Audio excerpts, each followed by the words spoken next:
I'm Peter Benchley. In this selection from the Spencer Library of Literary Classics, we present one of Jack London's finest works. The year 1897 was an important one in the life of the 21-year-old London, who'd spent his youth in the seedy environment of San Francisco's waterfront district. It was in 1897 that he left California to find gold in the Klondike Rush. And find gold he did, not in the ground, but in the experience of searching for it. His observations, trials, and tribulations would become the basis of his most successful writing, as he developed a keen appreciation and deep respect for the forces of nature. Born of this respect, London's simple story of one man's journey across the wilderness becomes a bone-chilling account of survival at its most basic. It becomes painfully easy to imagine what it would be like to have your life depend solely on your ability to build a fire.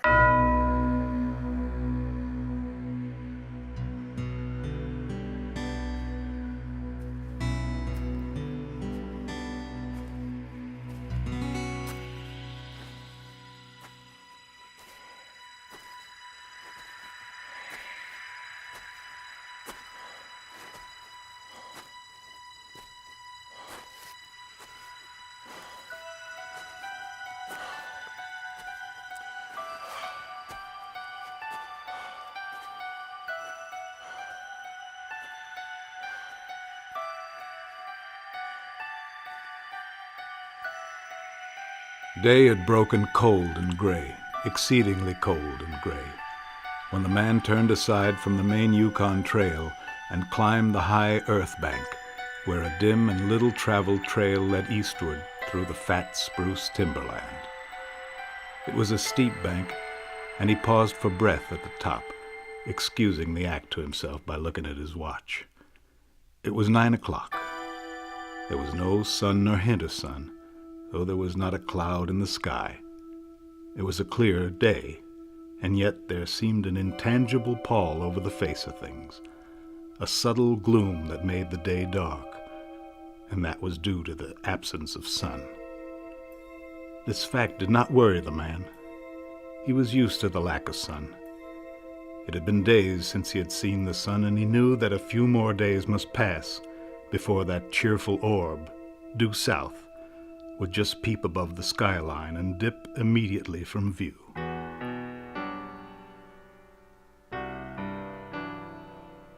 The man flung a look back along the way he had come. The Yukon lay a mile wide and hidden under 3 feet of ice. On top of this ice were as many feet of snow. It was all pure white, rolling in gentle undulations where the ice jams of the freeze-up had formed. North and south, as far as his eye could see, it was unbroken white, save for a dark hairline that curved and twisted from around the spruce-covered island to the south, and that curved and twisted away into the north, where it disappeared behind another spruce-covered island. This dark hairline was the trail, the main trail, that led south 500 miles to the Chilkoot Pass, Dahlia, and Salt Water, and that led north 70 miles to Dawson, and still on to the north 1,000 miles to Nulato, and finally to St. Michael on the Bering Sea, 1,000 miles and half 1,000 more.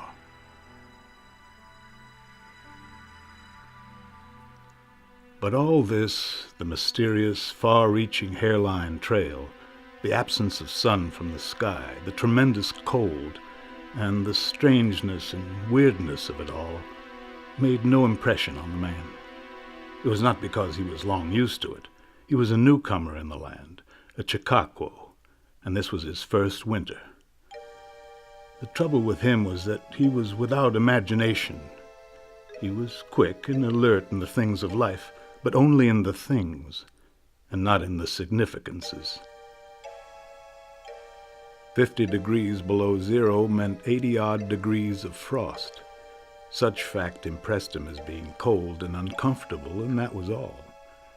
It did not lead him to meditate upon his frailty as a creature of temperature, and upon man's frailty in general, able only to live within certain narrow limits of heat and cold. and from there on it did not lead him to the conjectural field of immortality of man's place in the universe. 50 degrees below zero stood for a bite of frost that hurt and that must be guarded against by the use of mittens, ear flaps, warm moccasins, and thick socks. 50 degrees below zero was to him just precisely 50 degrees below zero. That there should be anything more to it than that was a thought that never entered his head.